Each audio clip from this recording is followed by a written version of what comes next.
5월 18일 화요일입니다. 오늘 새벽 우리에게 주시는 하나님의 말씀은 예레미야 6장 1절에서 15절까지 말씀입니다. 베냐민 자손들아 예루살렘 가운데로부터 피난하라.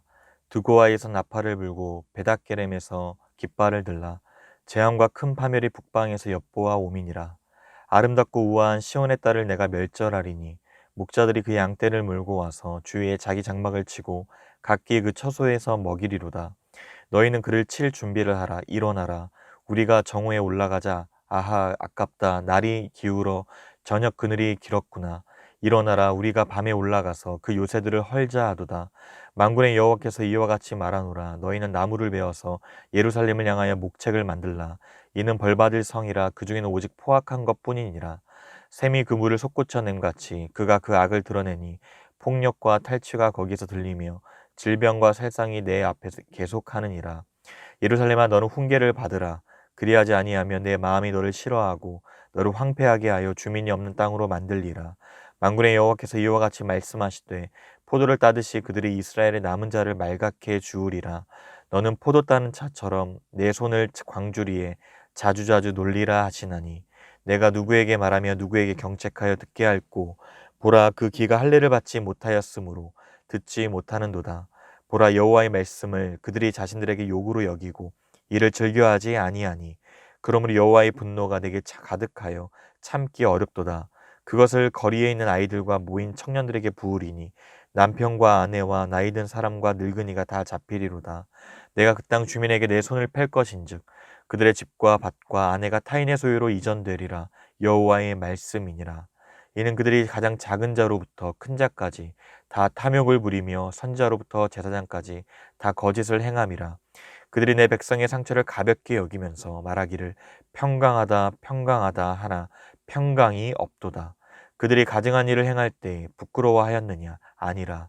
조금도 부끄러워하지 않을 뿐 아니라 얼굴도 붉어지지 않았느니라. 그러므로 그들이 엎드러지는 자와 함께 엎드러질 것이라. 내가 그들을 벌하리니 그때 그들이 거꾸러지리라. 여호와의 말씀이니라. 아멘. 예레미야 6장을 시작하며 북방의 적으로부터 유다가 멸망한다는 내용이 계속 이어지고 있습니다.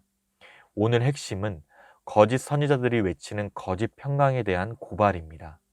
이들은 가증한 일을 했음에도 불구하고 자신들의 죄를 덮기 위해 회개 없는 거짓 평강을 외쳤던 것입니다. 1절에서 예레미야 선지자는 유다 백성들을 향해 드고아에서 나팔을 불고 베닷게렘에서 기호를 들고 피난할 것을 선포합니다. 왜냐하면 그들의 죄로 인한 하나님의 심판이 임박했기 때문이었죠. 공의의 심판자 되신 하나님께서 이방 군대를 동원하여 예루살렘을 멸망시킬 계획이지만 당시 유대인들은 이 하나님의 성전이 있던 예루살렘만큼은 절대 멸망하지 않을 거라는 굳은 믿음이 있었습니다. 그러나 하나님께서 예레미야를 통해 예루살렘에 관한 심판의 메시지를 전하게 하십니다. 아름답고 평화로운 예루살렘이 이제 전쟁터로 변한다라는 이 표현은 그들이 앞으로 맞이하게 될 상황이 얼마나 큰 비극인지 더욱더 강조됩니다. 어서 피난하라는 이 말씀 속에는 자기 백성을 향한 주님의 변함없는 사랑이 담겨 있습니다.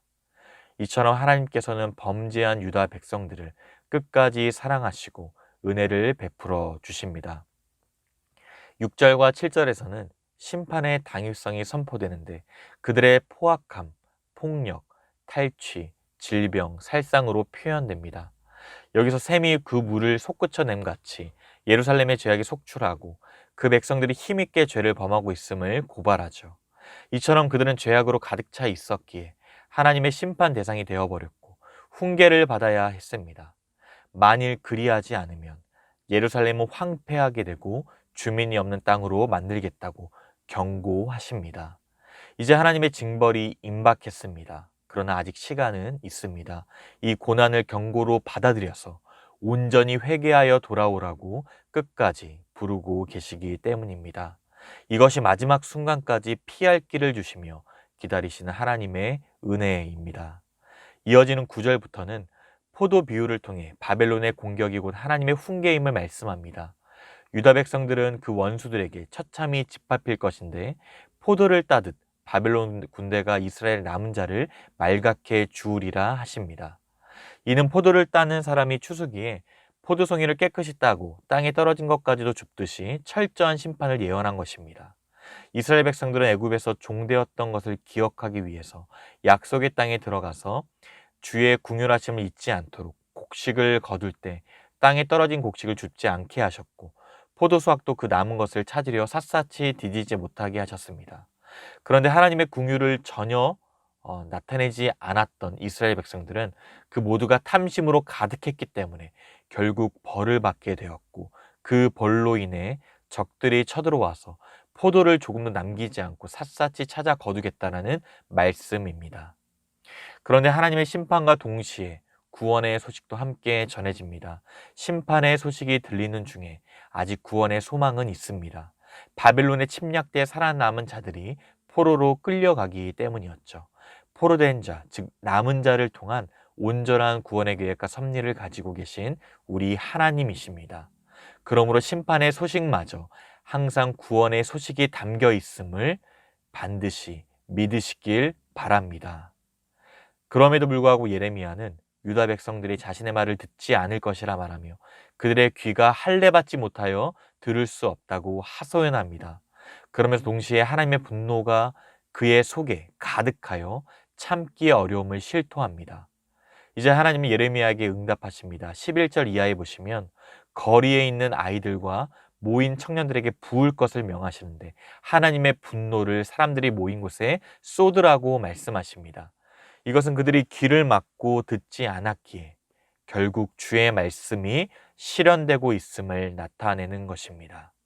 그들은 가증한 일을 행할 때 조금도 부끄러워할 줄 모르고 회개할 줄 몰랐기에 결국 하나님은 친히 징계하십니다. 더욱 구체적으로 12절에 이렇게 소개합니다. 그들의 가옥과 전토가 이방인의 손에 넘어가고 심지어 아내마저 전쟁 노예로 빼앗겨버리는 비참한 상황에 놓입니다. 이러한 패망의 원인은 백성들의 탐욕이었음을 밝히고 있는데 13절에 이는 그들이 다 탐욕을 부리며 뿐만 아니라 당시 선지자로부터 제사장까지 거짓을 행함으로 그들 스스로 더 이상 회복의 가능성이 없음을 말해주고 있습니다. 백성이 탐욕을 부리면 그들을 책망하고 바로잡아야 할 지도자들이 오히려 거짓을 행합니다.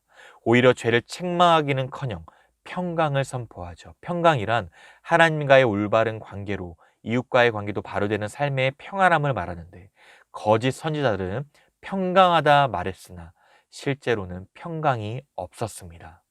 이들의 거짓 평안은 백성들이나 지도자들 모두 가증한 일을 행하였음에도 조금도 부끄러워하지 않게 만들었습니다. 얼굴도 붉어지지 않았습니다.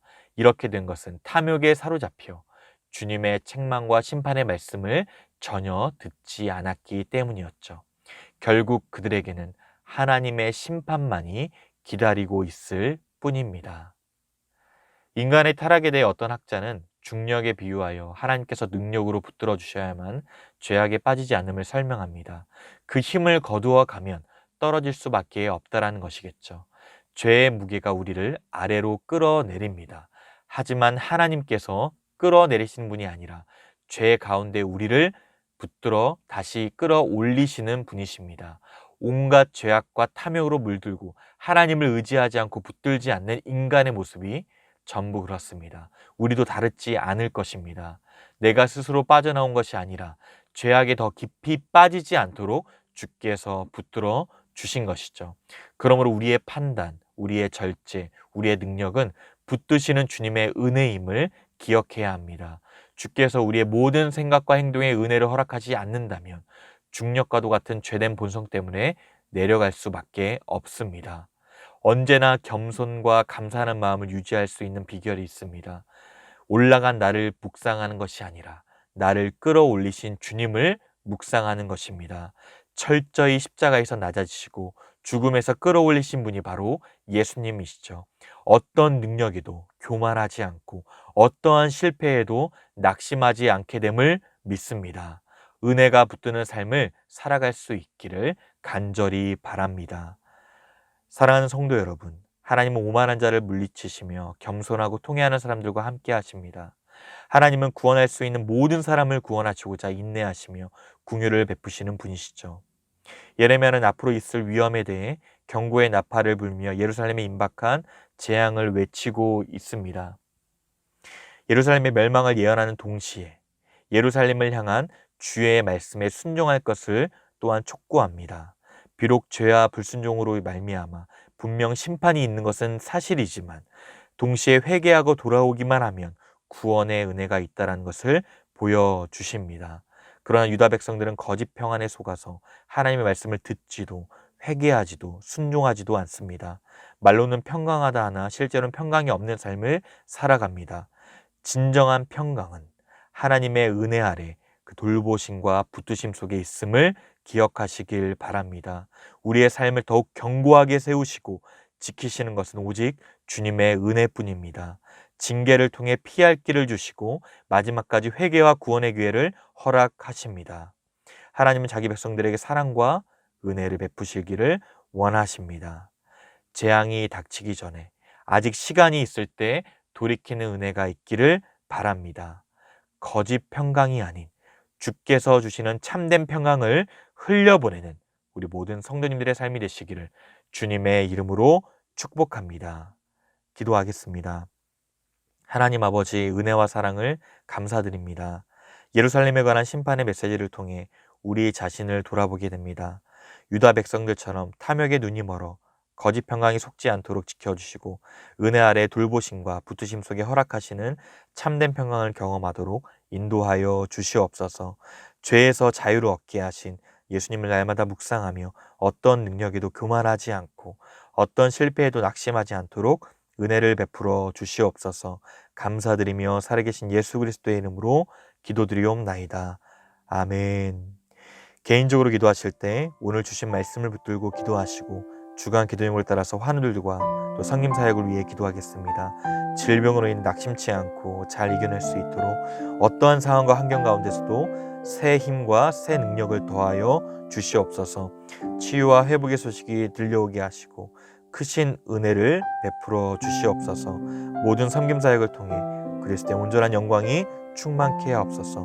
마지막으로 코로나19 신부산교회 공동기도문으로 함께 기도하시겠습니다.